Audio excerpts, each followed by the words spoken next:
হিন্দিতে একটা প্রবাদ আছে যে এক বিহারি সব পে ভারী।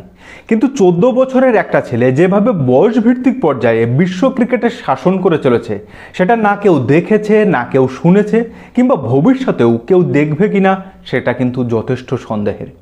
যখন আইপিএলে সবচেয়ে দ্রুততম সেঞ্চুরিটা করলো, তখন অনেকেই নাক সিটকিয়ে বলেছিল যে ঘরের মাটিতে সেঞ্চুরি করেছে, সেনা কান্ট্রিতে অস্ট্রেলিয়া ইংল্যান্ডের মাটিতে কি করবে তখন দেখা যাবে।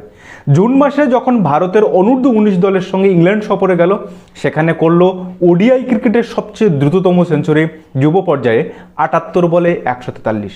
এরপর যখন অস্ট্রেলিয়ার মাটিতে গেল, সেখানে এই 26শে সেপ্টেম্বরে সে করলো 85 বলে 113 রানের সেকেন্ড ফাস্টেস্ট সেঞ্চুরি। এর আগে যে দ্রুততম সেঞ্চুরিটা আছে সেটাও কিন্তু তার নামে। এই অস্ট্রেলিয়ার বিপক্ষে সেটা ভারতের মাটিতে করেছিল 58 বলে 100 রান।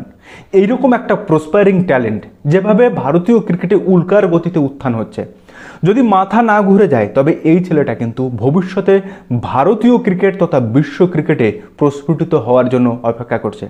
আপনার কি মনে হয় এই প্লেয়ারটা, এরকম ন্যাচারালাইজড প্লেয়ার ভারতীয় ক্রিকেটের জন্য কতটা আশীর্বাদ? অবশ্যই কমেন্ট করে জানাবেন। আর এরকম ক্রিকেটের আপডেট পেতে অবশ্যই চ্যানেলটা ফলো করে রাখবেন।